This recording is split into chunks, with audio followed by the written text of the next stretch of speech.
Bismillahirrahmanirrahim. Elhamdülillahi Rabbil alemin. Vessalatu vesselamu ala eşrafil enbiyai vel murselin. Nebiyyina ve habibina Muhammedin ve ala alihi ve sahbihi ve tabi'in. Ve men tebi'ahum bi ihsanin ila yevmiddin ve ba'd. Esselamu aleyküm ve rahmetullahi ve berekatuhu.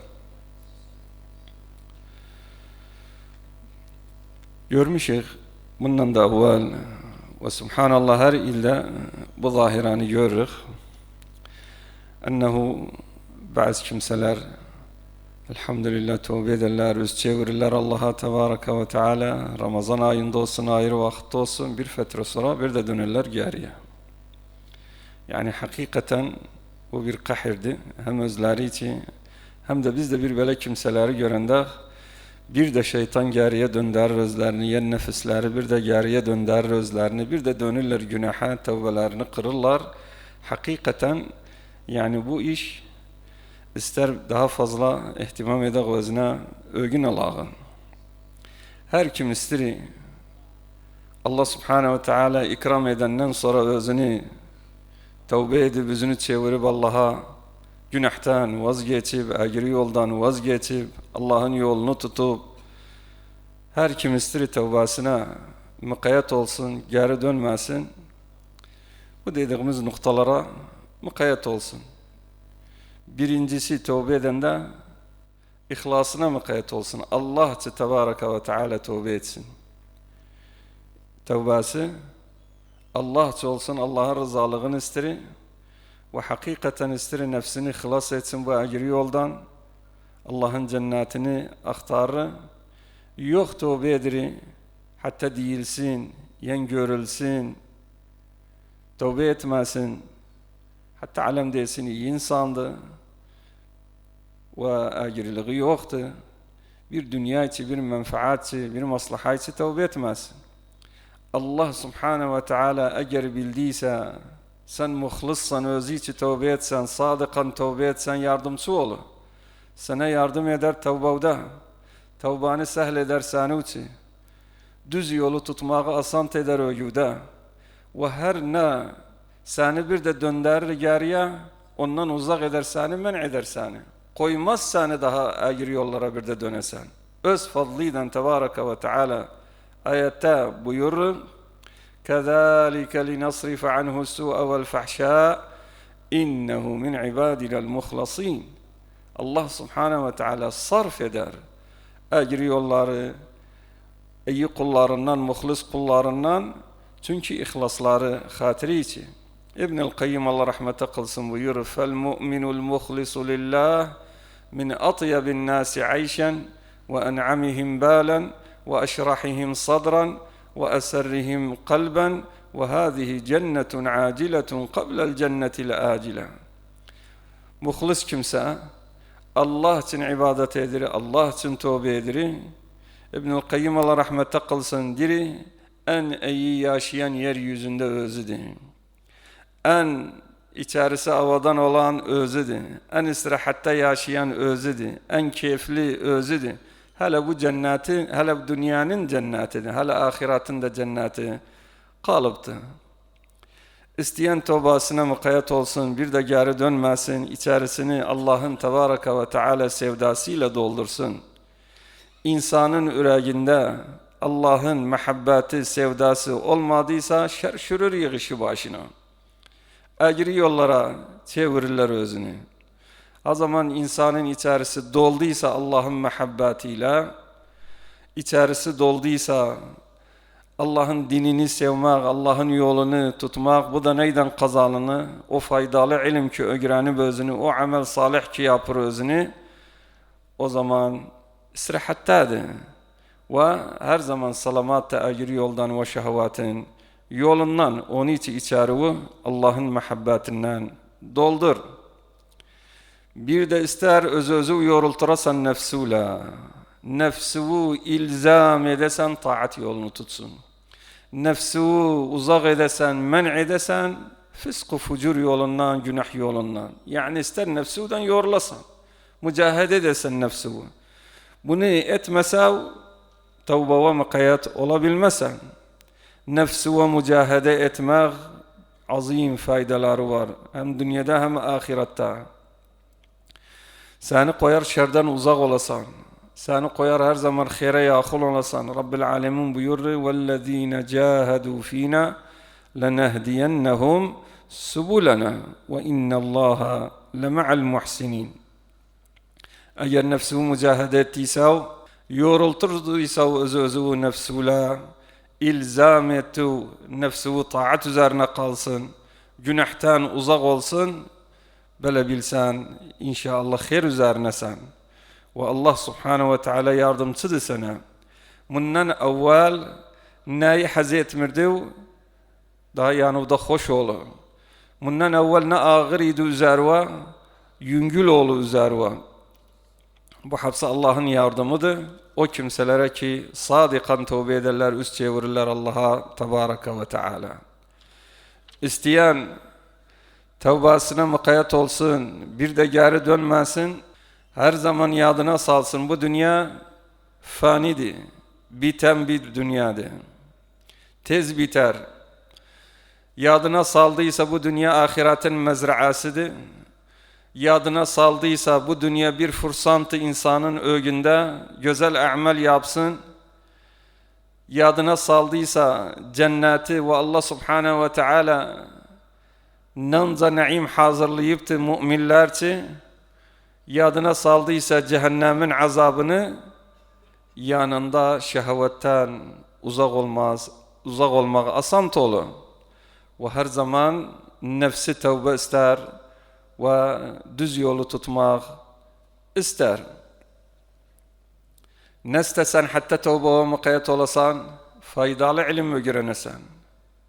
Faydalı ilim diyendekte faydalı ilim, o ilimdi ki Allah'ın kitabında ve Peygamberin sallallahu aleyhi ve sellem sünnetinde gelip, bu ilim bir nurdi, insanın yolunu açık eder.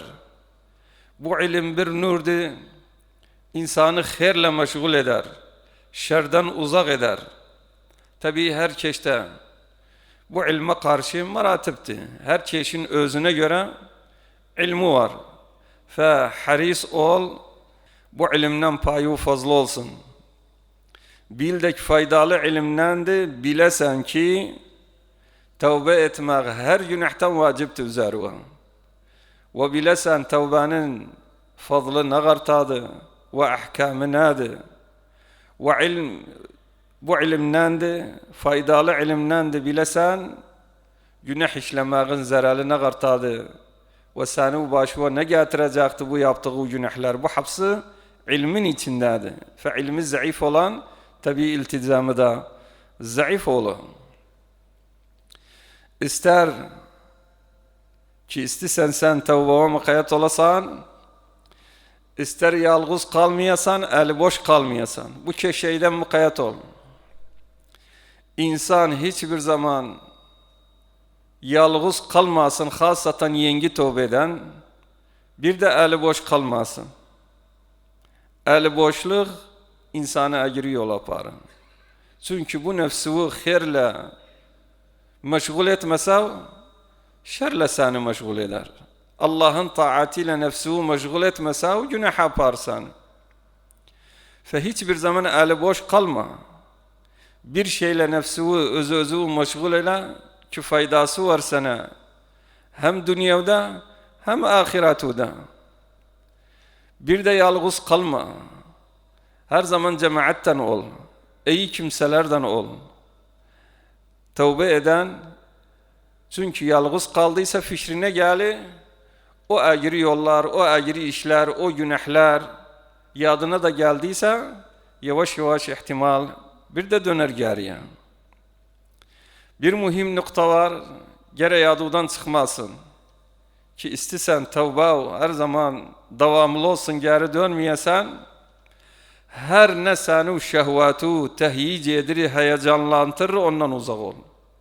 Her ne imanı zayıf edir, ondan uzak ol.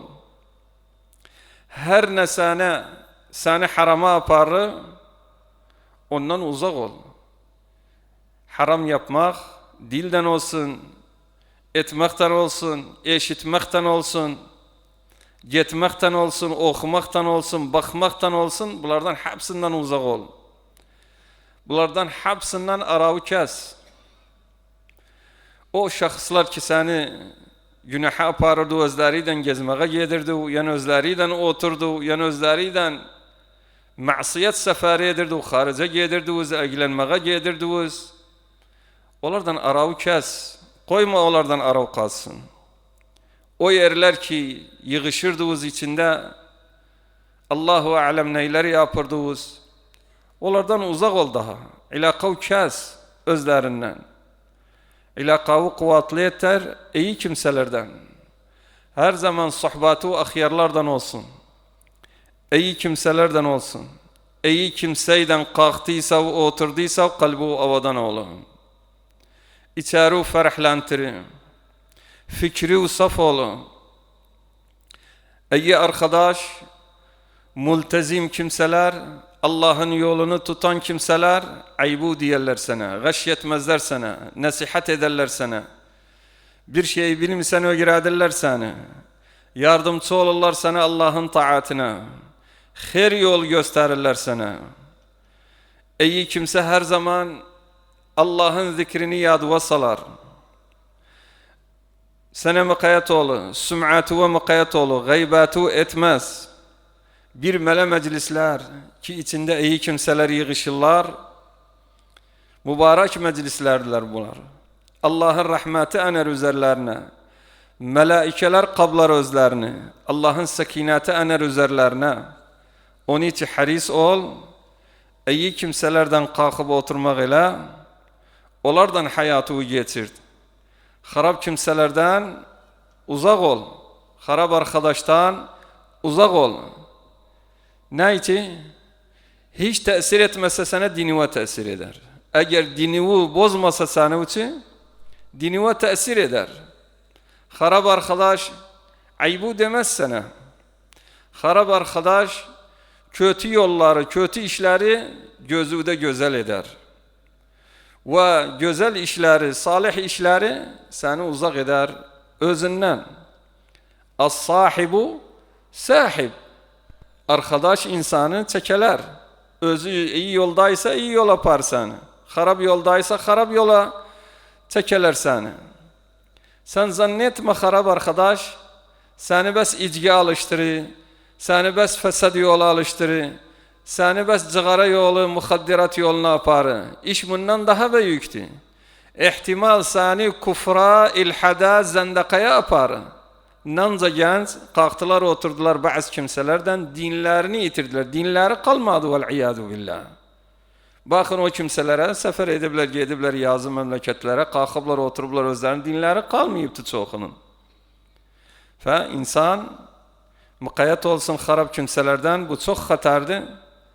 Ki bozulduysa dini, akidesi bozulduysa, daha bir musibet olur öz nefsinin üzerine, bir musibet olur müştemainde de, eşidip siz ve görüp sizde, o takım kimseler ki akideleri bozulup, fikirleri bozulup, nece bir musibet olublar memleketlerinin üzerine ve milletlerinin üzerine vel-iyadu billah.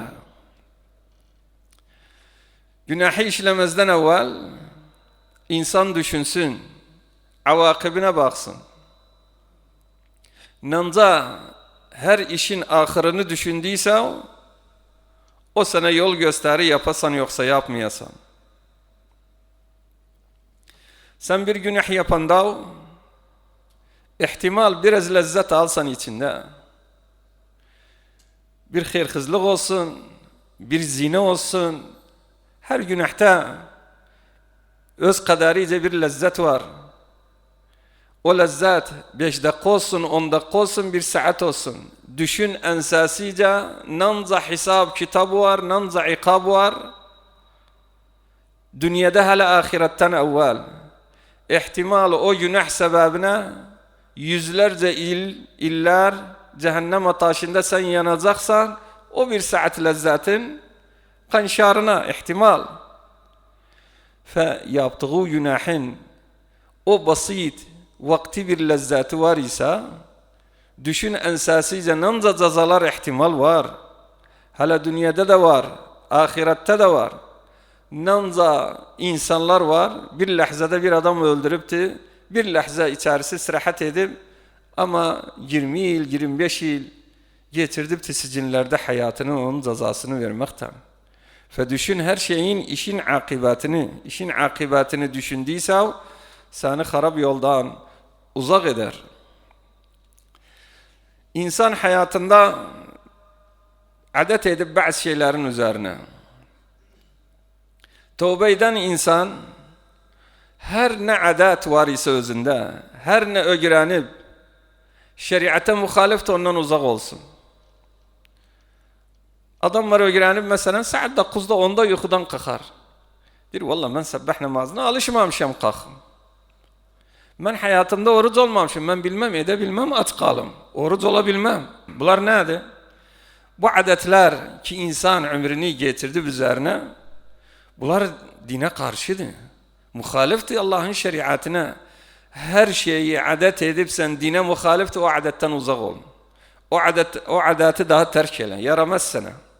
Özü öğret, hayatı tanzim ele Allah'ın dini üzerine, Allah'ın şeriatı üzerine. Bu koyar seni tevbağı daha kırmayasan. Tevbaya mukayet olasan. Azimetli insan, himmetli insan, her ne dine karşıdır, dine muhaliftir, daha onu terk eder, fi sebilillah uzak olun.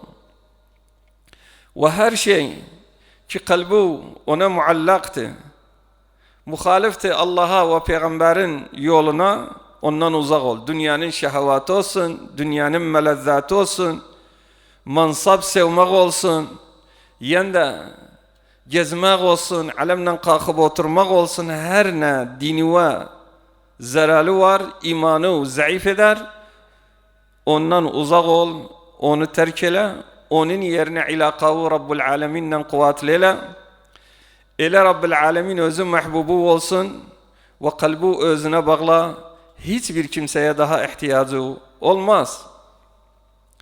Mühim noktaların en mühimi, o şahıs ki tevbe edip istiri tevbesine mukayyet olsun, yadına salsın her zaman günahtan uzak olmanın faydası nedir? Bu günahtan ben tevbe ettim. Bu günahtan uzak oldum. Ayrı bir günahlardan da. Bunların faydası nedir bana? Birinci faydası, kalbi kuvvetli olur. Başlar yaşamaya. Canı istirahat eder. Günahtan tövbe ettiyse o nefsi istirahat eder. Üracı avadan olur. Kahir, hafatı geldikçe az olur. Bu Allah'ın ikramıdır tövbe eden kimseler. Maişatı, umuru geldikçe iyi olur. Rızkı geldikçe fesih olur. Alem seni geldikçe daha fazla sever. Şirin olsan alemin gözünde. Kadir, kıymeti, hürmeti alemin yanında geldikçe üsye olur. Tövbe ettiyse o günahlardan uzak olduysa öz nefsini hılas edesen alemin dilinde kalmasan, üzerine daha seleşmezler. Muruat sahibi olsan, rızkı fesih olur. Her ne zahmeti, fıskı fucurda işleyenler kimseler üzerine seni Allah tarafından asantı. Hara gittiyse o işi asantı olur. Seni istikbal ederler, işi yeridirler savcı. Bu Allah'tan mı? Bundan evvel günahtaydı. İstirdi bir şey okuyasan, bir şey ezberleyesan, ağır idi üzerine. Tövbe et, vazgeç özünden, bakına asant olu öcüde ilim öğrenmek, bu Allah'ın fadlındandır. Alem seni metheder. Ve her zaman dillerinde olsan, dua ederler seni için. Dua ederler seni için. Allah subhanehu ve teala ikram eder seni geldikçe üzü münevver olur, üzü güzel olur, bir halavet koyar üzüve. O tövbenin bereketidir. Ve alem senden çekiliyor, senden korkurlar. Geldikçe senden çekilirler ve cüret etmezler, sana aziyet versiler. Seni için dua ederler. Dua geldikçe müstecab olur. Böyle olursan Rabbil Alemin bes alu kaldır duayla Allah Subhanahu ve Teala istediği yapar senin için. Geldikçe arav Rabbil Alemin'le hoş olun. Hissedesen yakınsan Allah'a Tebaraka ve Teala. Ve melaikeler sana yakındılar. Ve hissetsen geldikçe şeytanın şerrinden uzak olsan, hissetsen ennehu bütün alem seni seviyor. Hele bu dünyada, ahirette insan başını koyduysa, geçindiyse, ruh verdiyse melaikeler istikbal ederler, beşaret verirler özüne ki korku yoktu, bundan böyle kahir yoktu zerva.